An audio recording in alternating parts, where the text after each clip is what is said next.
Good evening. It's Monday, which means it's time for Enterprise at 8. This is Live Long and Podcast Star Trek Enterprise Rewatch series. It's been about 20 years.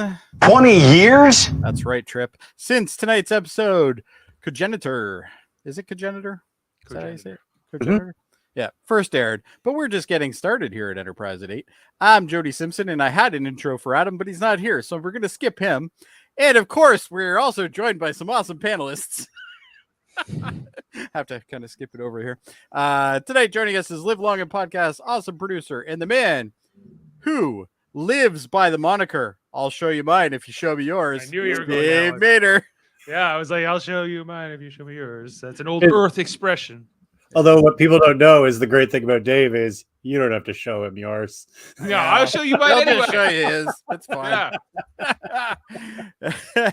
And of course, who could forget the man who has not been responsible for any suicides like Trip? Well, at least that we know of. Kevin Millard. Oh, like Trip. Are you kidding me? No way. This is all on Archer and he blames Trip. I know. Interesting take. Okay. I was not necessarily what I was expecting. Yeah, well, we'll have to discuss that, I guess. Anyway, tonight's episode, as we said, is Cogenitor. This is the 47th episode of the series.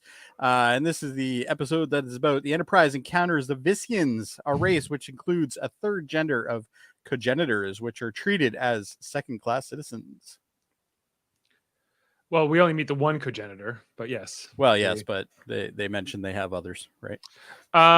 Yeah. So, okay, I'm curious to really hear more about Kevin's reaction to this. Yeah, I am too. This is, have you guys seen The Handmaid's Tale? That's what this is. Yes. 100%. Yeah. They just really pass these people around to make babies? Yep. Are you kidding me? Yeah. And Archer has no problem with this because what? He flew around in a shuttle with a guy for 3 days. Yeah, he's now like, he's his best that guy's buddy? my pal. He's my pal. He let me go into a star. This person asked for asylum. This person asked to be protected, and he said, "Fuck you, go back." We're out here to meet new species, not tell them what to do. Yeah. Yeah. Yes, you can. They do it all the time. Yeah, this really No is other the Star Trek captain would have version. let this fly. No other captain. Well, Maybe Janeway. let's go through this here. Would Kirk have let this fly? No way. No. No way. No way. Picard, he would be iffy about it, but I don't think he would let it go. No, if Picard followed the rules, Wesley Crusher would have died in season 1. True. That's true. Sisko? And then we have Cisco. Cisco, I think, might. He's the most likely next to Archer to not do it. Yeah, I think Cisco would be like, meh. No way. Cisco will destroy a planet and petty revenge, but he wouldn't let oppression continue. No fucking way. All right. But- No way. Okay, but But that Janeway definitely wouldn't.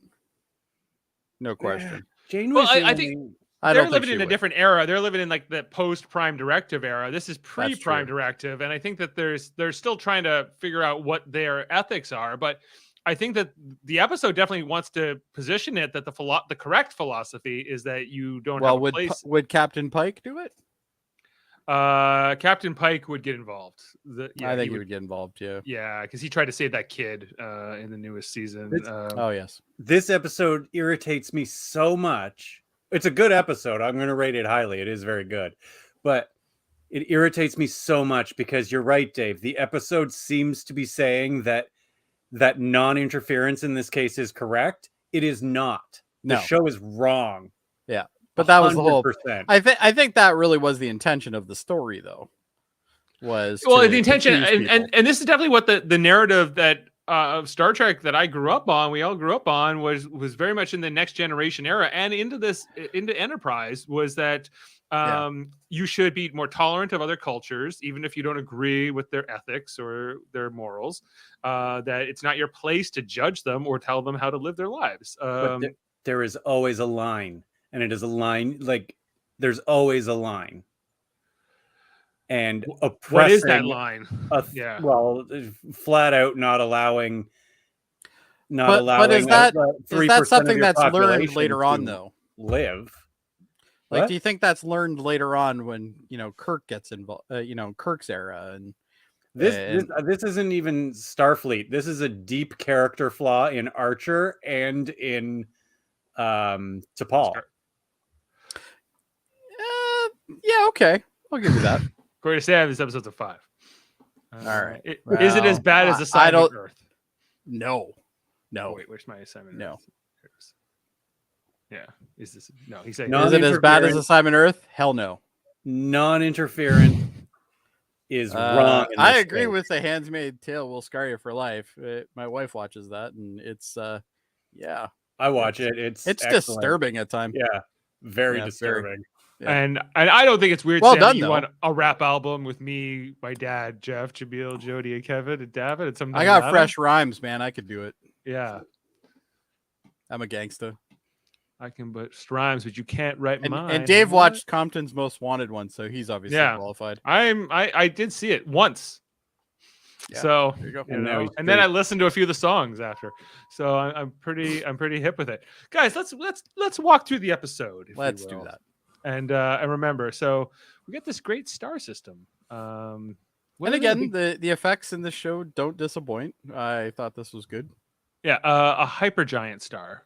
Yes, hypergiant. And they're seeing a front up close. And they get the call from the alien ship, I believe, which we don't get to see him. Look at that psychopath. She's a cold, calculated killer. Maybe that's why I like her so much. And there's the innocent guy just trying to save people. Yeah, so they're well, pretty Trip far. is out of line though. In the beginning, Trip of the is episode? out of line. Yeah, he's out of line, but he's trying to do the right thing. What does he say? But we're talking this part of the episode. He hasn't done anything, right? Well, he's not. No. Yet. He does ask. I'm still stuck on this. It's Archer's fault thing. Trip says, how old are you? Because she's saying that, because there's something like 100 years before this will go supernova, and maybe 200 years, and T'Pol will still be alive at that time, and then so that's why Trip. And Trip's like, how old will you be then? He should be like 170 or something like that. T'Pol's just like, suck it. Yeah, go to hell, douchebag. That's her expression. Anyway, so was like, camaraderie. This conversation that they have with Andreas Katsoulis, who plays the alien captain, the Vissian captain in this episode, Drennick. Yeah, he's been in other things, right? Oh, he's been in some things. Yeah. Oh, well, most notably, Jody, he was in Babylon 5. Oh, well, I wouldn't recognize him from that. But you would know him actually from the episode Star Trek: The Next Generation's finale. Well, he was in a few extra episodes of Star Trek: The Next Generation. He was, let's just move ahead to his photo because most of these are this is him having coffee or whatever with Archer.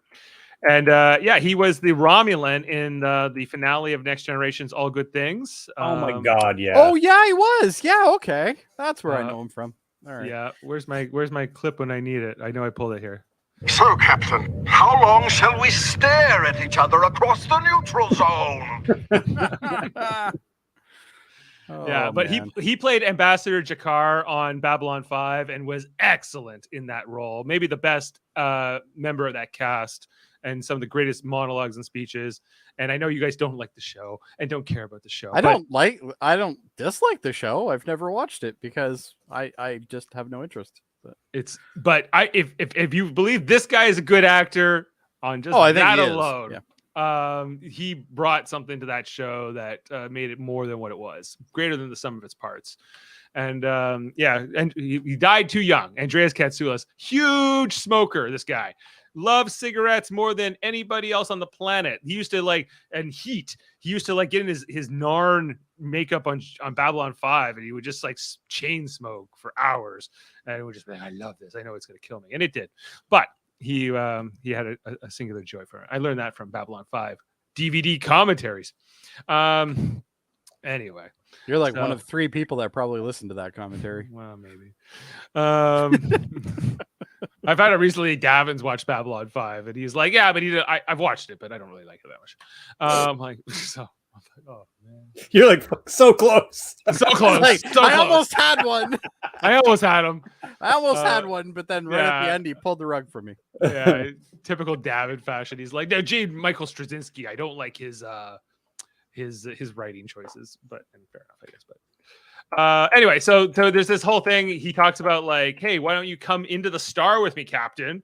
We're gonna go right close to the star. We have shields that are way more advanced. And Archer, I am an explorer. he takes the challenge. So go in, and then we get the whole chocolate and vanilla. This is called vanilla, and this is chocolate.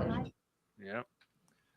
And you got to eat the cherry on top, guys. Even though I hate cherries, and I don't. That do was this. my intro for Adam, but he's not Yeah, here. he always eats the cherry first. Gotta eat the cherry first. This. Why? You just do. A human tradition? Exactly. It's a human tradition. I hate cherries. Always have, and always will. So I'm just saying it now. I don't even Cool first. story. One of these Yeah. days, we'll review the episode. Were there any cherries on Babylon 5? Well, Yeah. forget Babylon 5. I'm waiting for guys. when he announces the Babylon 5 podcast that nobody will join him for. Nobody will. Sam will watch it, I think, but yeah, no, David won't even come to it. But anyway, so yeah, there- Davin's like a podcast whore. Like he'll be on anything. yeah, but He won't be on Babylon 5. Babylon 5. Yep. Yeah, but we get to meet this other woman here. Her name is Velo, and so she has like this romantic storyline with Reed in this episode. Yeah. the whole "show me mine if you show you yours," Which you is know, just so cringy. yeah. Did you guys like this part of the storyline? No. Yeah, sure. I Why didn't. not? Like, throw Reed a bone here. Like, I think the Fine. problem is Reed already has a bone. And he was Yeah. trying to throw it at her, but yeah, she was like the aggressor. But then we find out that later on in that other episode, the future one, where we get to meet like the descendants of Enterprise, that Reed didn't get married to anybody. Yeah. I'm like, well, why? What? Because I guess he was his Because true. he's cringe, man. Well, not to this Vissian lady. She's all for it. She's eyeing him up. She's Yeah, like, I'll it's just a cultural exchange. She's not looking for any for kind long of term. marriage. She's not looking to have a cogenitor join in No, and maybe no. make a baby. She's not No. even interested in talking to him after. Like, Okay. So they say, hey, go talk to the engineer over there. And this is where we meet the engineer, who's this guy who plays the chief engineer, like the dad or whatever, the husband. He's from Star Trek Deep Space Nine as well. Yes. He played Hefe, like okay. in the Yeah. episode The Ship, and a couple other episodes. But Yeah, I know Yeah. what you're talking about. he was the one making fun of O'Brien. Like, you're the mountain man. Oh, yeah. Okay. Right. He was really good. The wife, is also part of this whole That's one thing. thing I do like about this series, though, is the amount of Star Trek alumni that are in it. Like, They get there's- recycled Yeah, there's always like somebody that's been in some other Star Trek show. or Babylon 5. No one cares. But And LeVar Burton directed this episode, by the way, guys. which would explain the love thing. Maybe. Yeah. Yeah. So Trip tries to say hello to the Cogenitor, and this is where we get this. Trip Tucker, welcome aboard. Hello. It has no name. Our cogenitor. Cogenitor. We're hoping to have a baby. Ah, I didn't put that whole Handmaid's Tale thing into this until Kevin brought it up. But it's oh my exactly God, like it is whoever wrote exactly this it. episode read that book. They probably read But they got a very different interpretation from it. a little Clearly, bit different, but yeah. because Rick Berman and Brandon Braga wrote this episode, and Well, let's use the term wrote. it kind of shows. It's definitely like this is what I think. This belief in non-interference and being non-judgmental to the other culture was definitely something I think Gene Roddenberry tried to invoke into Rick Berman when he took over. Will you be my cogenitor? But why didn't Gene Roddenberry write the original series that way then? Kirk is always judging other cultures and always But Spock is always telling him interfering. not to do that. right, and Spock loses. Most of the time, yeah. Spock is supposed to, I think, often have the more enlightened viewpoint. in Star Trek. Well, it's the original. same thing in this show, though. T'Pol is generally the one that's kind of more stricter, and she really does kind of do the right thing most of the time. But I Yeah. don't know about this episode. But No, not this one. Well, I Phlox No way. definitely seems to also share this philosophy in the episode, right? Because Yeah. he's like, not everything's limited to genders, and like I have encountered other species like this. But on the other hand, when he finds out later on that the Cogenitor has the same cognitive abilities, he seems to be disturbed by that too, as well. That they're not allowed names and or any to other be kind of identity, people. to read or whatever. Yeah. Yeah. Kevin, Gene Roddenberry did not work on Enterprise. yeah, he was long past dead by the time. Yeah, he was long past. No. I meant why didn't he write Star Trek that way, the original, not Enterprise? I'm not sure that he didn't. I think that this is still a thing in Star Trek that is an ongoing thing, and I think it's a long-term debate, I think, or kind of discussion about what is the right thing. Like if we got out into space and we met a species who we didn't agree with something like this, what are we to do in that situation? Do we just ignore it? What if the situation's reversed and they said, well, we don't like something about your culture that we think is completely normal? They actually say that in this episode, and he turns and looks at them and says, nobody is forced to do anything here. In that example, yes, but there might be another example that would be disapproved that we wouldn't think about, we wouldn't consider. It's hard to come up with it because it's hard. We wouldn't think about it, right? But to them, it's not like that they've considered that this is wrong and they've decided to disregard it. We don't get enough information on these Visians to really know why their culture is set up like this. They do seem like they should know better. Like they're enlightened enough and friendly enough that they should know better. Yeah, Yes. they're portrayed as being very advanced, right? Like, even that line he says, like, 1,000 years ago is when the guy who invented our engines, lived, that kind of thing. So yes, that kind of gives you this. They'd only invented warp they're- drive. They invented warp drive a long, long time ago, and they don't stray. They're explorers, but they don't go too far from their own solar system. We find out too, so they don't encounter a ton of other species. Not because they can't, because they don't feel like it's a good idea. They've lack vision. The Visians lack vision. Maybe. Oh, that wordplay. This was 2003, right? This episode came out. Yep. And I think Andreas Katsoulis died in 2005 or Did he? 4. So Oh. this is right near the end of his life. But I thought that there was some cool scenes. Although, I was like, would you want to sit in this car with Andreas Katsoulis for like 3 days? Well, and it's a little tiny ship too. Like, like what are they doing for sleep and stuff? Hey, Like, they obviously did some bonding. well, I'm guessing Archer was the little spoon. That's my guess. Oh, Yeah, for 'cause- sure. Yeah. For Is there sure. any wide shots here where we get to see like the back of the pod? Not really. Like this is. Did they just sit in their little office chairs, like with that clearly have adjustable backs? So Sam asked, "Where is Davin?" And my response to that would be probably doing something that is not his podcast, because this isn't his podcast. He's telling everyone about Babylon 5. There you go. That's what busy Davin's doing. Yeah, but Dave, do you want that? He didn't like it. Yeah, Well, he kind of likes it, most people don't. but not as much as I'd like it, I would say. Anyway, and then there was this whole thing where Trip goes over to the Visian ship, and he had to get like inoculated for Omicron radiation to be near their warp core. But basically, what their warp core looks very much like what we would consider like the Federation's warp cores would look like in a few centuries, right? So they're probably a century or two ahead of their current technology, at least in warp propulsion. We find that this is also the case with the weapons technology as well. But in mostly, like, Trip is like asking him way more about the Cogenitor than he is about like engineering specifically. And I think he like makes up a reason to like kind of go Yeah. around, or no, he has to like go to dinner first. He's like, "Can we go to dinner, or can I come have dinner with you?" And at first, it's a curiosity, but it's also like this little mission he puts himself on, which I think is part of what the other problem Archer has with his actions is that that this Cogenitor didn't ask for help, that he kind of went out of his way to kind of.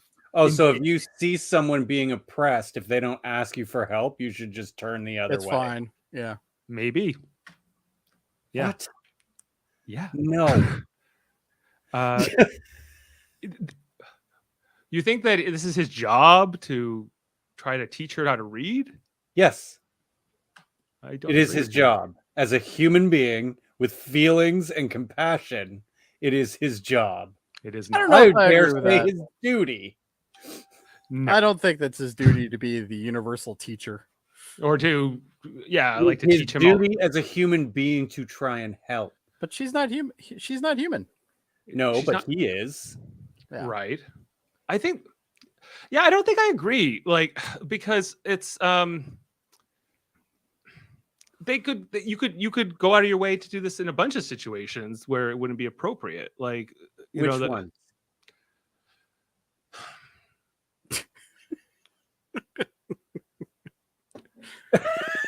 I know it's Well, hard to come up on. the Yeah, spot. yeah. Since I can't come up with one, I must be wrong. But No. It was just kind of a trick. like, okay, like if they met an alien species who they didn't wear, I'm just making this up, okay? Like, I don't know if this is the best example, but let's say they don't believe in wearing clothes, but we Right. do, okay? And they try to strip us naked and tell us that that's the way we have to live because that's how they live, right? And we're like, Right. no, that's not a good example because they would have to be you were being oppressed by your clothes, and whatnot. But it's not necessarily up to us. I think also on our planet, okay, like we might not agree with the way like Iran treats women, right? But Right. we don't invade Iran and try to give them freedom. No, But- that's what the Americans are for. But we should accept refugees Yes. escaping Iran and not turn them back. Yes, I think that's the asylum thing is what I think That's is a the good issue point. here. We don't should think that he also should- try to get the people in Iran and these other countries the internet so they know what life can be like outside of their oppressive regime. So we should try to help. It doesn't necessarily mean a full-scale invasion, but we should try to help. But you're also interfering. Yeah. Yes, you should interfere when people are being oppressed. No, because where does that end? When nobody's being oppressed anymore. Oh, but wait, it's who made you the world police to decide what's oppressed and what's not? Y'all need 10 minutes? Like I can just hang out. Well, I think like because you're saying that humans should impose human morality on every species they meet. No. But that's what you're saying, like because that's their duty as human beings. This person wanted to escape. Once they Yes. saw the truth, they wanted to escape. So it's Yeah. two different He issues sent here. their- I agree. I agree that back. he should have granted the asylum. I agree with that. 100%. But I also think what Tripp did was wrong. No. So because All he didn't- did was show her the world. He didn't abduct her. She went with him willingly. He didn't try to change their entire society. He was trying to help an individual. Right. But because he had judged their culture without even having enough information. That's true. What? He didn't. Well, he knew- judged the culture. He knew next to nothing about their culture. Right. We only meet one Cogenitor. But we've met one Cogenitor who has no name, who is equally as intelligent as anybody on that planet, but is not allowed to live a life equal to the other people on that planet. And I agree that's bad. But Sam says he has a new opinion of you today, Dave. oh, I can't wait. So it's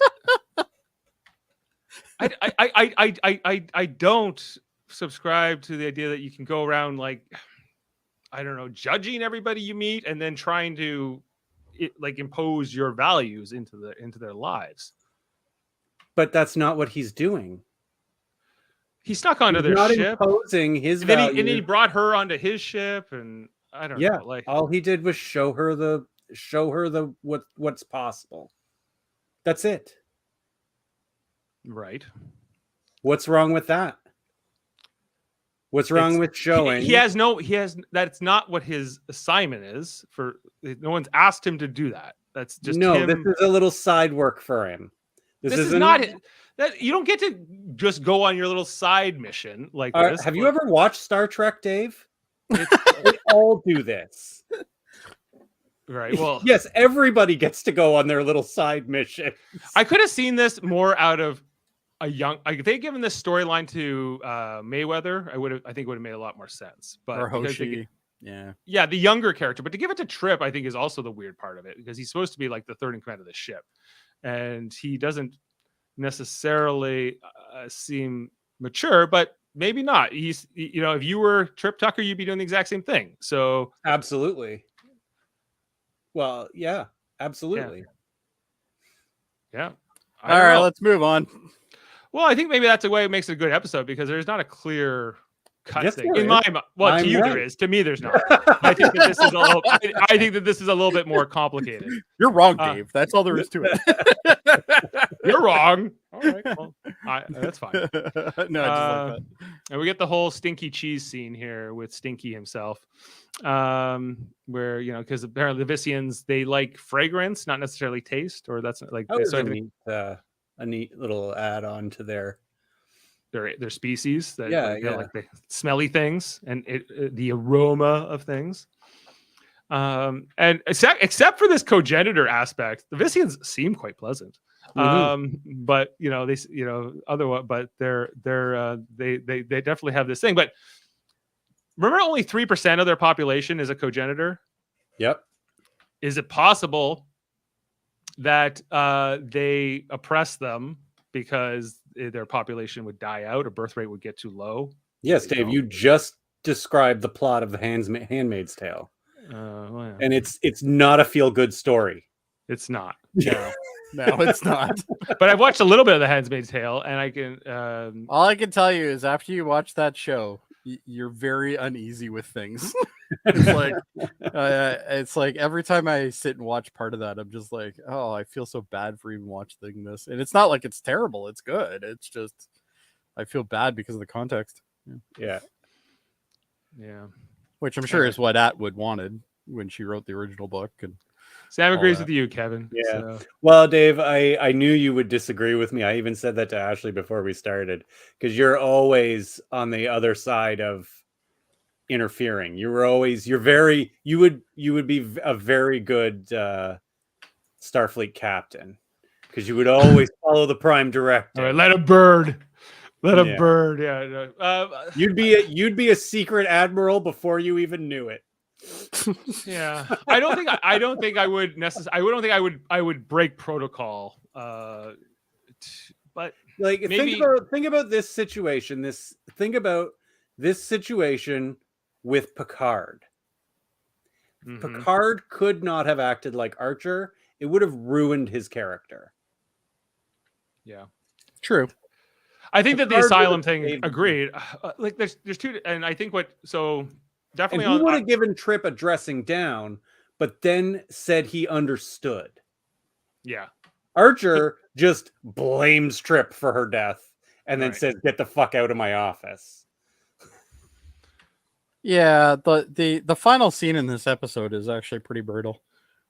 Well, I think even the pronoun thing, I think, is an interesting thing to bring up, because they call the cogenitor it. This is back in 2003 or whatever, so we're not where we are today with our pronouns and gender identities and all these things. But he's like, I don't agree with how they call the cogenitor it. It seems like he goes, seems like more like a she. So he assigns she to the Cogenitor.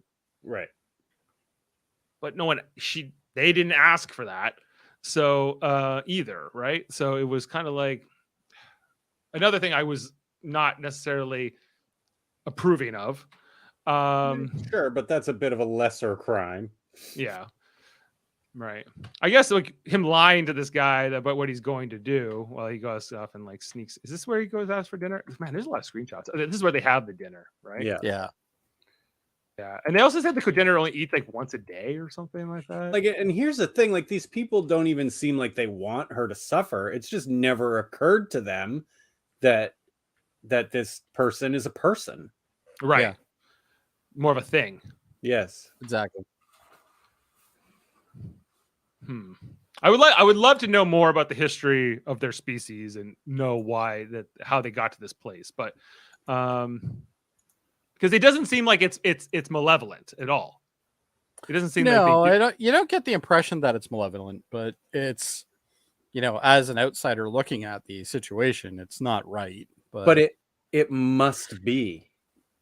Yeah. It must be, at least far back. It must be malevolent, because they must know that this 3% of the population, if they are not kept dumb and subservient, that they will not be able to have children.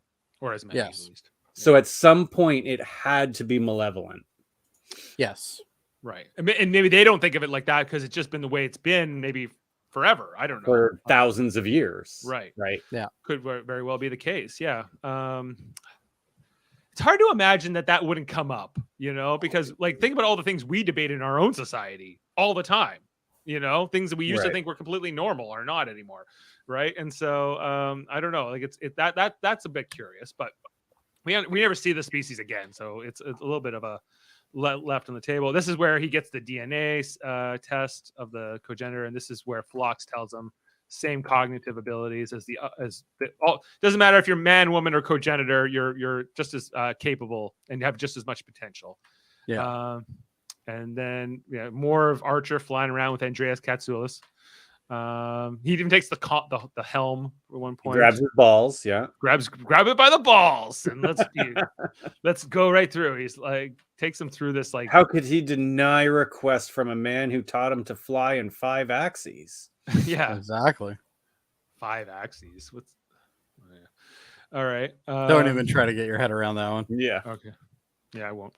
And then this is where he goes to see the engineer, and this is where he sneaks off, and this is where he talks to their name comes to be Charles. So, and they're just like, they're not here. They're like, oh, he's like, I'm here to see you, and why? And I think that like, you're not supposed to be teaching me how to read, and I think you can't help but definitely understand what Tripp's motivations and why he's so encouraged here. And trust me, it's not like I'm like, don't teach that woman to read. I'm not yelling at my screen like that or whatever. I'm just saying Dave's just evil. It's like, no, I'm just not going to take it upon you. myself to be the superhero to like, come in here and save the day, like necessarily. Once you're asked for help, it's a different story in my mind. But like he's also influencing her, like by saying, like, well, you don't have to put up with that, and you should fight back, and you should tell them this, and yeah. But he does encourage her because he actually thinks well of this species as well, because he says they'll listen. Ask them, talk to them, they'll listen. They don't, but he thinks they will. So he's not even encouraging her to leave. He's just saying, make them understand that you're a person. And maybe he can kind of nudge a change or something here. Yeah, I Maybe. think that's the intent. Is that noble? Yeah, but I think doing this outside of the chain of command, doing this on Starfleet's first ship, I'm like, diplomatically, this is problematic. Like, at best. And and so it's but some things are just right. well, how far do you take that though? What if they had wanted to go to battle over this, or like, I don't know. It's not necessarily mind your own business. Maybe is something I definitely sometimes subscribe to when it comes to separate entities. Like, they're not in the Federation, they're not part of Earth, they're not in an alliance with them, so they're not to do anything we think is the right thing or wrong thing. They're not required to. That's it. Like, it's casting judgment, I think, is not necessarily the best course of action all the time. We had to even get to that point with the Klingons in Star Trek, and they kill people. True. And murder people and do all kinds of really bad things. Anyway, but so, and then more of these two flying around in 5 axes. Woo! Wow, it's better than 4 axes. Better than 4, better than 3. Anyway, they come back, and this is where Reed's showing what's her name, the weapons, photonic torpedoes. We find out about. He's like, photonic, huh? Photonic. Those could be useful. Yeah, and then he shows her like, oh yeah, he was checking out her bum. Oh yeah, you saw the look on his face after this scene, right? Oh yeah. It always comes down to bums with him. Yeah. Where is it? She's got an awfully nice bum. Yeah. Got an awfully nice bum. Awfully nice. And where's my my favorite one here, where he tells her the old human expression of. There's an old Earth expression. I'll show you mine if you show me yours. Totally creepy. Totally creepy. Yeah, but it's not creepy because she's no, he's not it's hitting creepy. on her. She's already made the first move. He's still creepy. He scares me. The other thing we found out also about this species was that the Vissians have an incredible like cognitive ability, because the captain said earlier in the episode he read all the Shakespeare plays or something like in one night, right, or something crazy. So if They're you speed readers, they're speed readers and they learn at an incredibly fast rate. So Charles here learns everything very fast. Is very excited to learn more. And then was crushed when was forced to go back to be a sex toy, or whatever. Yeah. That was a very good description, Dave. It was a very good description. Yeah, it's not inaccurate, I think. I feel a little uncomfortable about it, but it was a good description for sure. This is the scene where the Vissian Cogenitor says they want their name to be Trip. I'd like my name to be Trip, just like yours. Actually, my name's Charles. Then I would like my name to be Charles. I'm flattered. It would have been awesome if he was like, "Oh no, this has been a big mistake." Yeah. At that point, it's like, are you sure you're doing things right here? Yeah, he's super encouraged, and then these two still flying around. Oh yeah. It's like Captain's Holiday over here. Yeah. Yeah, Not there's as a sexy lot as of this. Picard, mind you, but Yeah, he's like, sometimes you gotta go right through the waves, just like in was it like in Kahlua or Hawaii or something like that? You had to go through, just push through. And I think they did this because I fully think that Archer sells her up the river because this is his new bestie. Yeah, This guy. Yeah. Oh yeah. Yeah. If he hadn't had this bond with this captain, do you think he would have made a different decision? I think he would have thought about it longer, maybe. Yeah, I think you're right. Yeah, where he takes the Cogenitor. Charles takes Charles through the corridors and showing off the transporter room, different things. Takes them to engineering, the engine room, and how I think this is where they ask for asylum. Oh no, this is where they talk about the movies. Yeah. yeah. Some cool Easter eggs on that list of movies, including The Bride of Chaotica And Dixon Hill, of course. in Dixon Hill. Yeah, fun ones there. I think there's The man from San Francisco.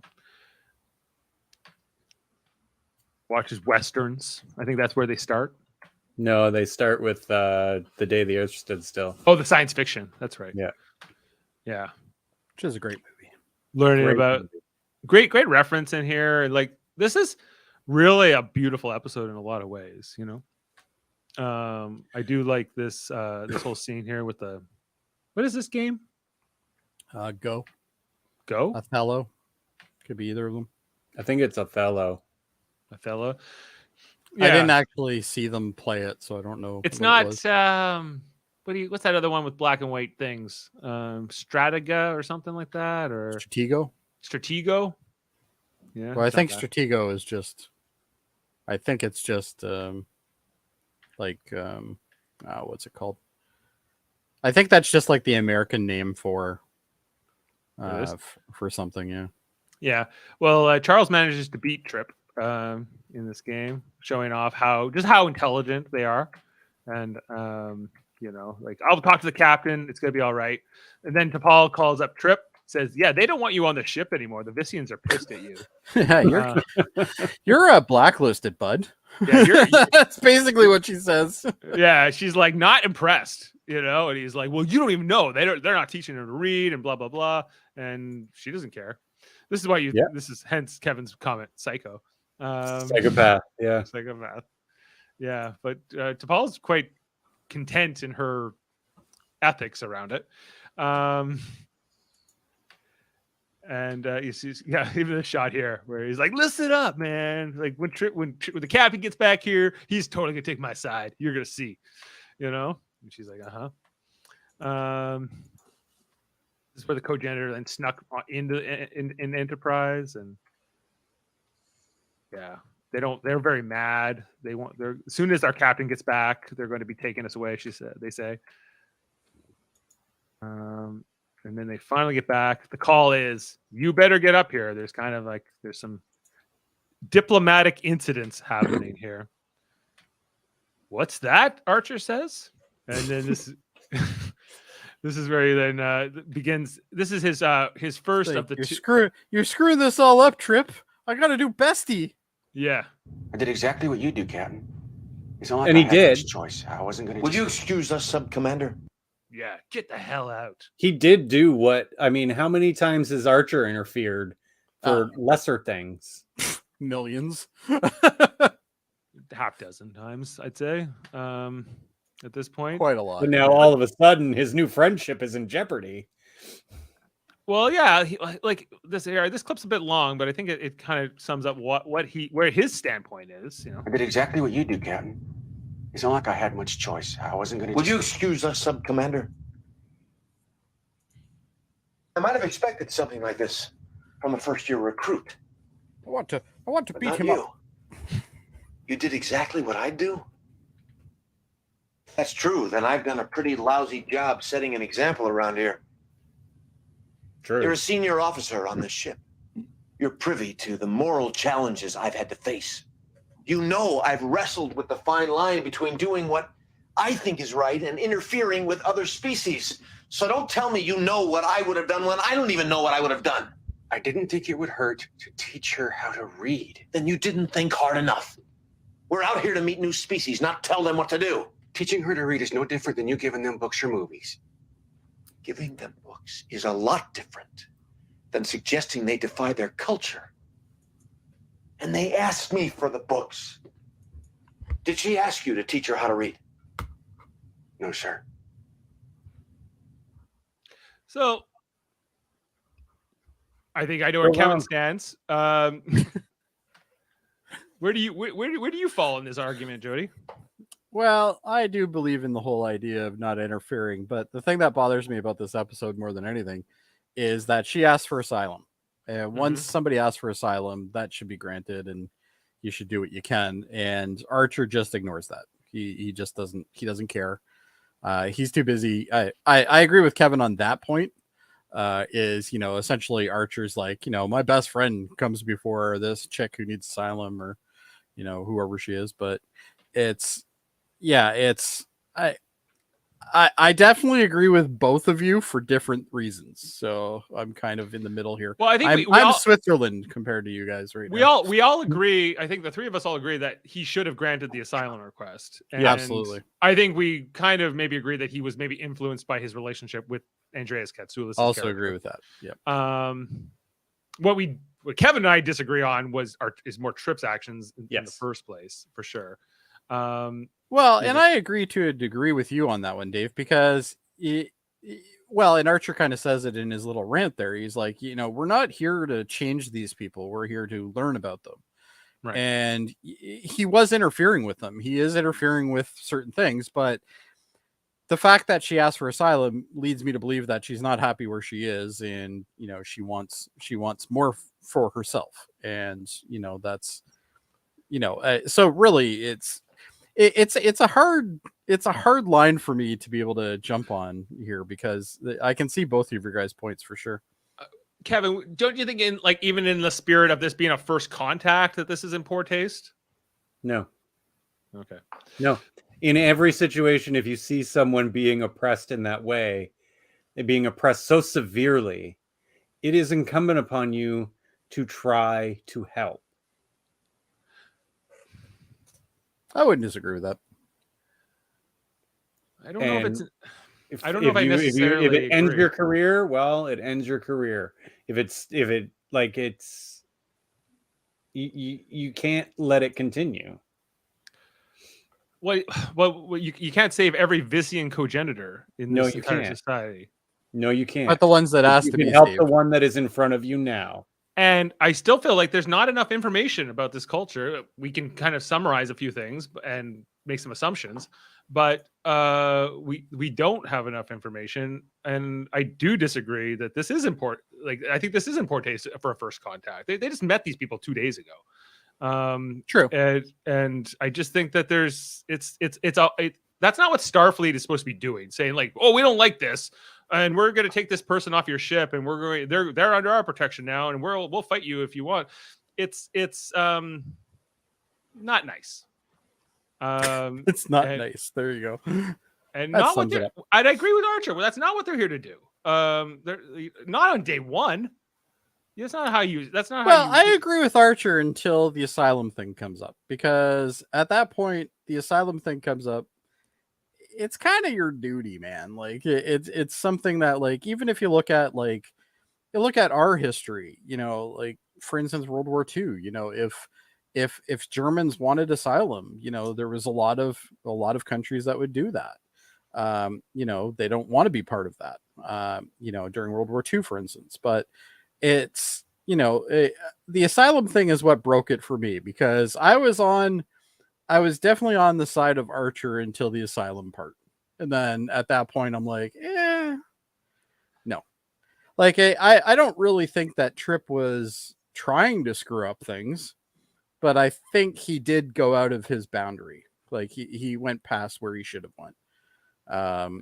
So it's a hard one for me. I really don't have a fine definitive side on this one.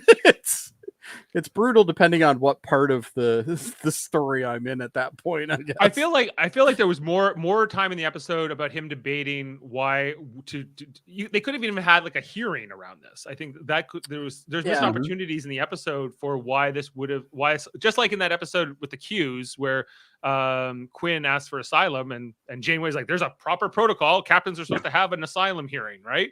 Yeah.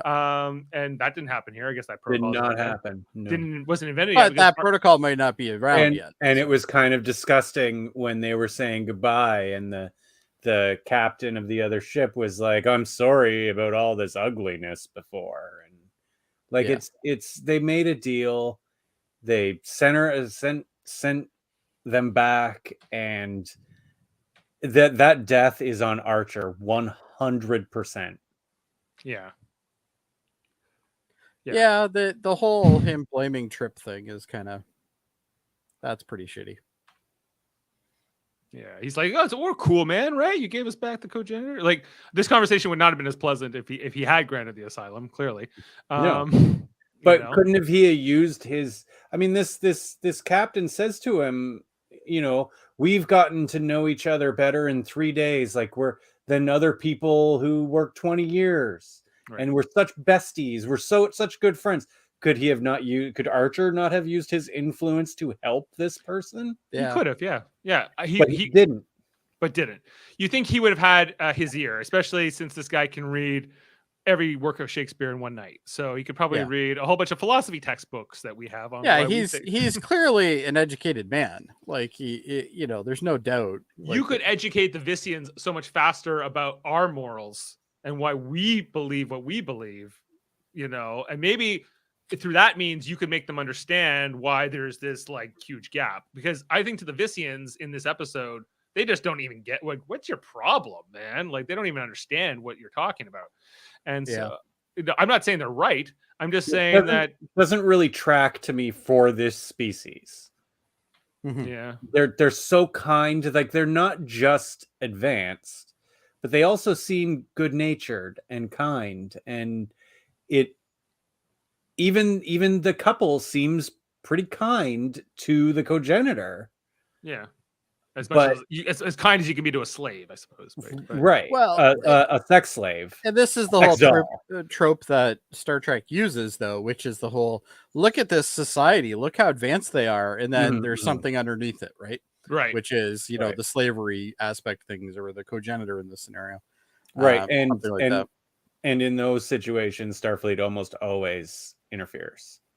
Yeah, well, Kirk did that a lot of times. Like Kirk is a perfect example of interference. Like the man interfered with everything, and Picard would too. It would have to be sometimes, but with Picard, it was always something like this.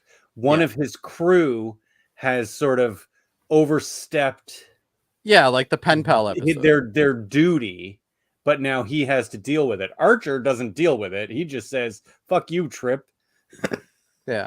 Well, and Picard, like if you look at that episode, the pen pal episode with Data, right? Like that's a perfect example of Data going past what he was allowed to be doing, and then obviously that led to the and in that episode, he dresses him down. He does, but then does the right thing, and I feel like Archer could have done that. Yes, right. Like dress Trip down, but then go like, I understand, and now we're going to help. Right. Well.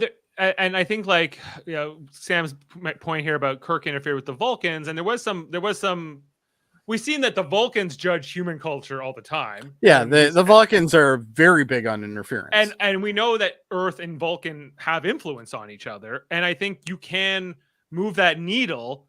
I just don't think you do it in the way that Trip went about it in this episode. I think that like if you want to try to change this situation, I think you do it through diplomacy, through culture, through education, not by saying. Yeah, and that's the one problem I have with this episode, because in a first contact type environment, they really are supposed to be using diplomacy, and there's no diplomacy at all going on here. And it's almost to the point that it's a farce. Like it's like not only it's not only Trip that's the problem here, though. It's also Archer. Like Archer should be using diplomacy to deal with this situation, but instead he's like, "Nope, fuck you, Trip. You're an asshole. You caused all this, and now look what's happened." Right? Like that's what he does. So then Archer's obviously the asshole in this scenario, right? So it's all over the place. Yeah. So like the whole thing here, and where he gives the news that the Cogenitor has committed suicide, and what an asshole in this scene. Like. Yes. Just he knows that Trip is going to be hurting over this, and he fucking just he just jabs him hard with it. Yeah, and he's putting off his own guilt on Trip here. Yeah. Well, he says, it's my fault. I'm responsible. And he says, "You're damn right you are." And now there's a child that won't be conceived. Brutal. There's a child that won't be conceived because of this. Oh my god, that is straight out of The Handmaid's Tale. Oh, for sure. Yeah. I can't believe that you brought this up though, because like I didn't even put those two together, and like my wife, like she watches that religiously. Like it's so she's gone through the series like 4 times. Like it's brutal. His case every time I catch it, I'm like, oh. If this was Florida or Singapore, it'd be the right thing, but we're not. We're in deep space. A person's dead. A person who would still be alive if we hadn't made first contact. But would they? Would they really be alive? Yes, they'd be alive, but you're saying in the sense of like having. Would they have a life? But they'd still be alive. Like, But would they have a life? Yes, but she didn't know what she was missing until she was presented it. So Right. she was content with her life until Trip came along and changed things. Right. So Yeah. yeah, Well, that's the argument here, and I definitely understand where Kevin's coming from. But I think it's a little bit. oh, I of a think you gross both have argument, extremely like- valuable points. I think, and if anything, that kind of shows you how good this episode is in a way, because really, it's made you think about it, right? Like, and that's one thing that has always been great about Star Trek. made me Well, yeah, angry. Just angry. Right. Oh, the ending made me super angry. I was just like, I'm like, what the. What the hell is this? I was mostly just left sad by it and going, is this the It best? is a sad episode. This is the best Earth has to offer. These two, like, you know, These two monkeys running around, yeah, like, being couldn't we- jackasses, right? and then here's another two monkeys that are also jackasses. yeah. Good episode, though. I will rate it highly. It was a good episode. What was the official reason he didn't grant the asylum? They never say. Yep. Yeah, he doesn't don't have know. he doesn't have like normally in those episodes with asylums, there's like the captain will be like, I made my ruling based on these things, almost like a legal drama. There's usually like even like a trial kind of. There's usually going something, on. yeah. Yes, hearing. There's they nothing. just cut scene to him saying goodbye to his bestie. Yeah, and that's it. So yeah, It's we don't have a all great saying you answer made other the right than I think that Archer at this point was like, I don't want to sour this relationship, so I'm going to try to like undo this mess. But it ends up blowing up in their face, you know. So it's kind of, I think it's also the reality, I think, of these first contact situations and how they're not always rosy. There's sometimes bad results, you know, unintended from these kinds of things. Basically, Archer in the end made Trip feel bad for having compassion for another being. Yes, exactly. That's really what it was. Yeah, pretty much. He had too much compassion. What an idiot. So, What a jackass. all right. Who's got the fun facts tonight? I'm just looking them up right now. Just give me 1 second. I forgot because I don't normally do that, right? So it's like, all right. Fun fact: Archer royally fucks up in this. Yeah, he's a jackass in this episode. All right. Well, we already mentioned that this was directed by LeVar Burton, obviously of Star Trek Next Generation fame. The Vissian Stratopod interior was a reuse of the Starfleet inspection pod, which was in turn a reuse of the Phoenix cockpit from Star Trek First Contact. Yeah, no wonder it looked cramped. Yeah, well, you know. Also you gotta work with what you reused got. some office space, office chairs. Yeah. Yeah, that's true. We're just going to believe that those two guys were in that little capsule for 3 days flying around a sun. Like, On armless office chairs, like not even comfortable ones. Yeah, nothing comfortable about them.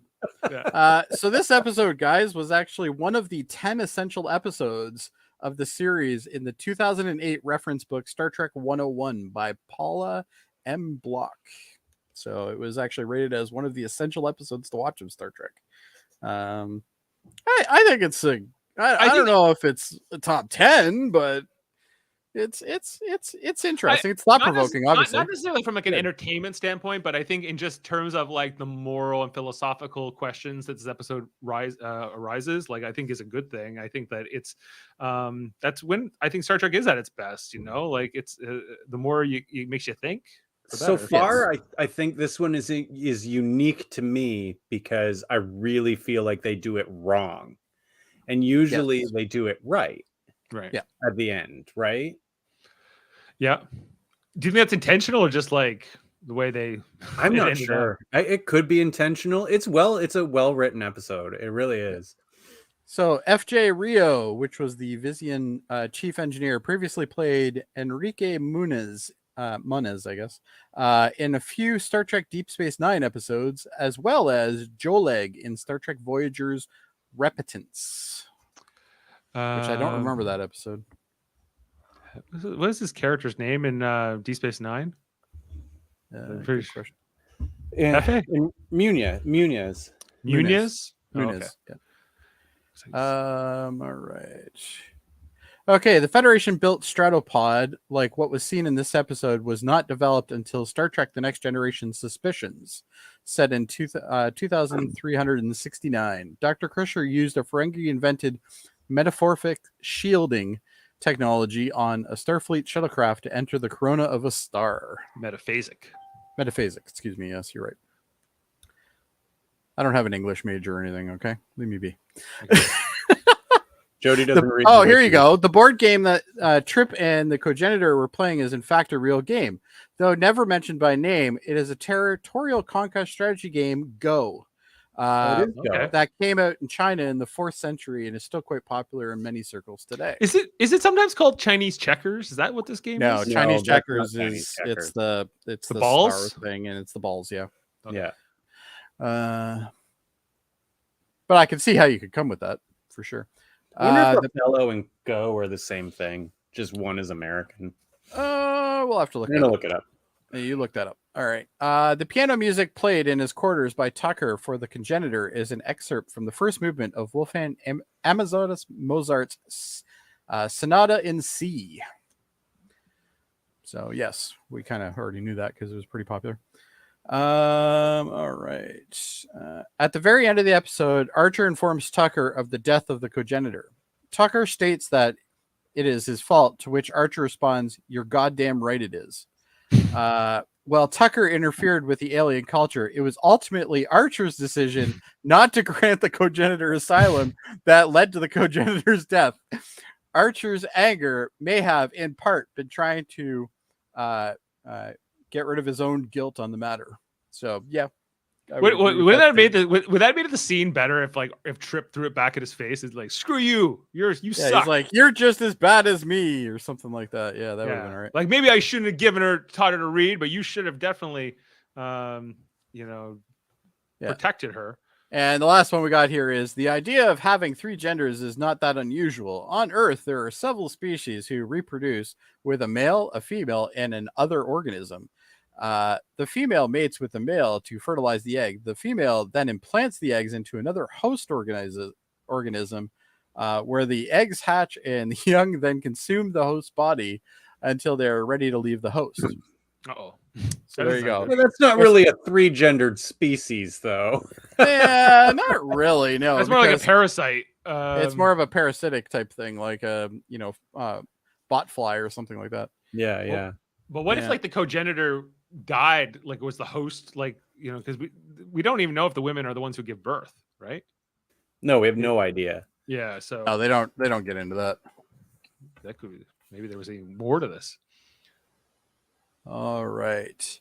And no, Othello and Go are 2 completely different things. They're different games. They're similar but different. There you go. Anyway, ratings. Let's okay, ratings. I'm actually very interested to see what Kevin's going to rate this one. Well, if he was rating Archer's performance as a captain, it would be a negative whole 5. different rating. Negative 5. I would just fire him.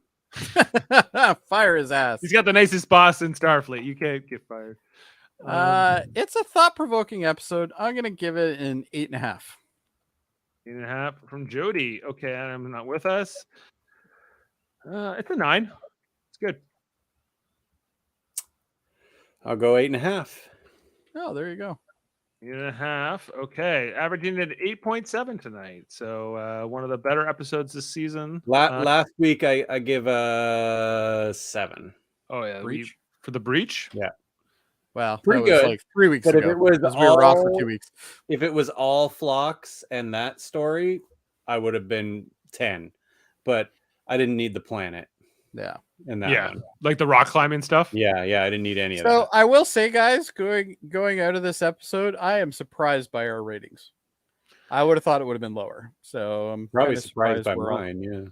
I'm definitely surprised by yours more than anybody's. But, yeah, it has a 7.7 on IMDb. And yeah, I think we well, the good news is, gentlemen, next week's episode I like. Next week's episode is Regeneration. A scientific team in the Arctic discovers a crashed derelict ship and 2 cybernetic alien bodies. Oh no, is it? Yes, this is the Borg episode. Oh no. Yeah, over 100 years earlier, when the aliens revive themselves, they kidnap the scientists, hijack their vessel, and move out into space where Enterprise must confront them. I like this episode. Resistance is futile. That's right. Yeah. This is basically the Borg episode. Yeah, I've seen this episode They before. do it well, though, because they really tie it up so that way it would interfere with the fact that the Federation doesn't know what the Borg is. Right? So, Right. They never find out who they are. And Yeah. I've seen the episode before for sure, because it came with the Borg collection. It's the first time Enterprise goes back to Earth, like in the so far?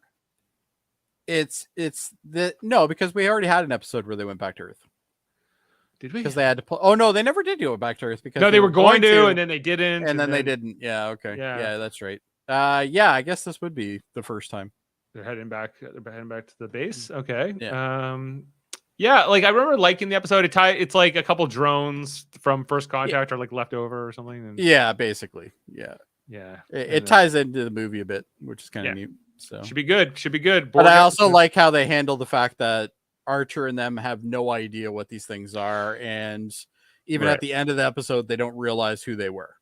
They don't, right, but they so- said that they sent at the end of the episode. They go, they sent a message to the Delta Quadrant, but it's gonna take them like 200 years to get Yeah, there or yeah, something. So yeah. almost setting up. They that knew they're- where they were sending their communique, but that was it. Like they had no idea who they basically were. setting up this idea that set up like the time paradox that made the Borg aware of Earth in the first place, and Yeah. why they're coming towards. It was the actually this is a really neat episode though. I like how they did it. It was really cool.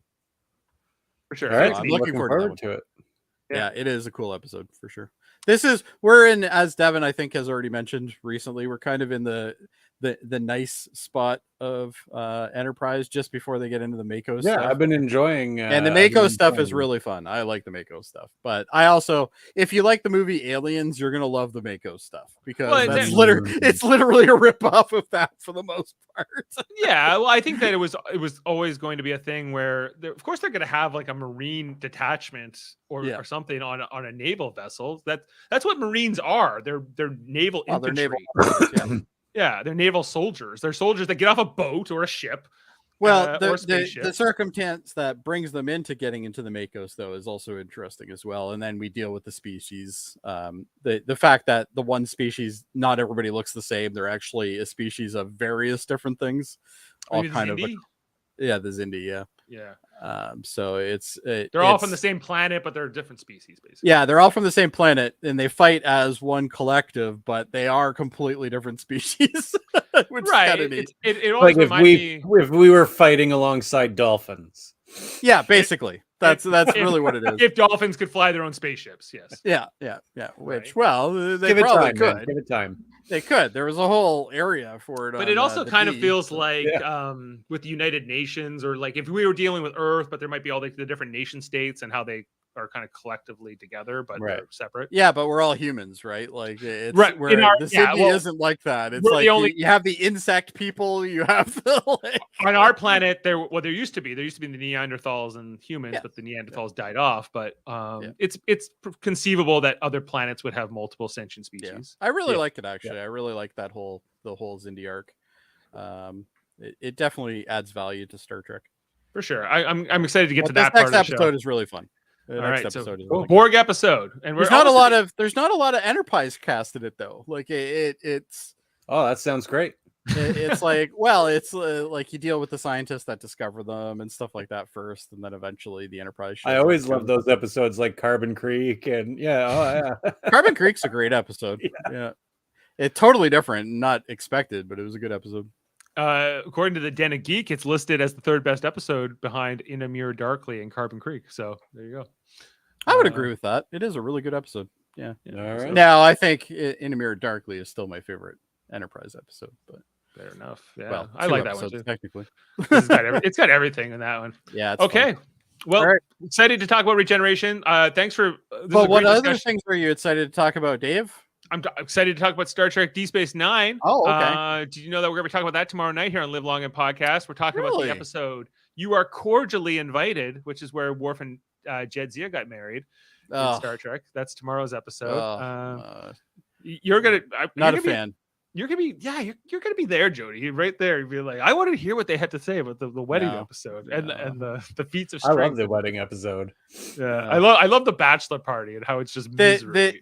The jokiness of it is fun, but it's just it's not a Star Trek episode to me. But anyway. When is TNG coverage coming? Definitely not before. Not for the next 2 years, probably. Not until we finish one of these. One of these has to be off, and then Yeah, because you're in what, the 5th season for six. Deep Space.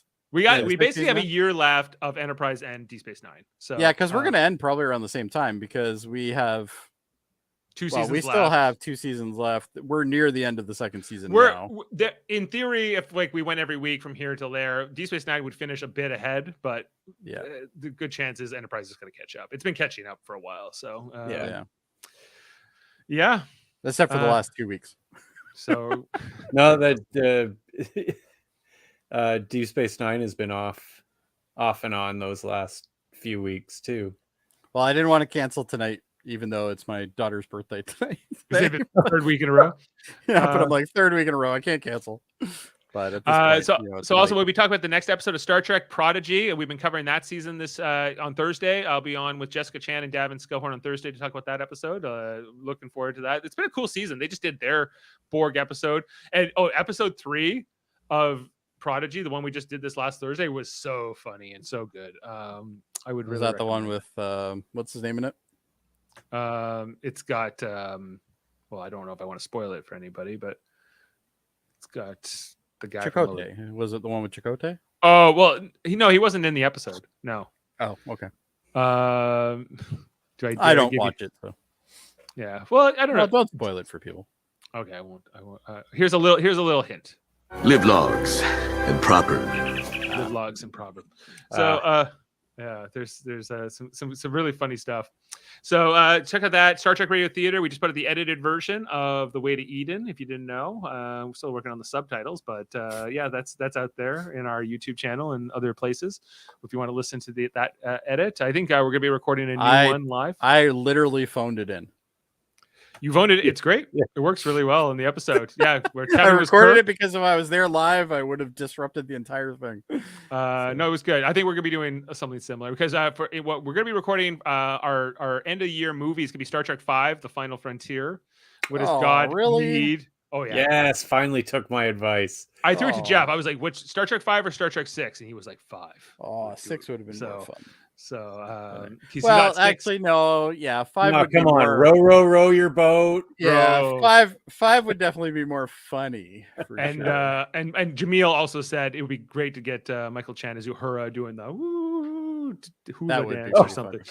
So that what you should do is do a live segment and just have him like record himself and like yeah, do it as a TikTok. Just do it like kind of like a TikTok, yeah. Yeah, so we got all that's great stuff. Locutor's a Trek, of course. Davin Skellhorn doing Debate 9, and the different great segments here on Live Long and Podcast. But he's got a lot going on, Davin Skellhorn. Yeah, he's all over the place. On Tuesdays, he's got his X-Men, the animated series rewatch, X-rated, which is part, of course, of the United Federation of Podcasts. And on Wednesday, he's doing Hold Up. I'm going to be on this one. It's a movie podcast. Him and Chris Murphy do this on Wednesdays. Yeah, I'm still waiting for my invite. Well, I think this is like the 2nd or 3rd episode. So we're talking about 3 apocalypse movies this Wednesday. That would have been a great one for me. Dystopia. That's what it is. We're doing Logan's Run. Excellent movie. Gattaca and Also Southland Tales. I've never watched Southland Tales. Me either. It's the first time up. That was Murphy's pick. We all got to pick a movie. So Davin picked Gattaca's good. Logan's Run. Logan's Run is a classic. And Gattaca's a good movie. Yeah. So even though I don't like Uma Thurman, but all 3 of those. So I won't be able to be on Super Mater Brothers podcasting this Wednesday, talk about Survivor. But if you didn't know, that's when we talk about Survivor. Is that what that's about? All right. Yeah, it's in Big Brother and different things. Ellie was robbed. If you ask Sam Higdon, that must mean something to somebody.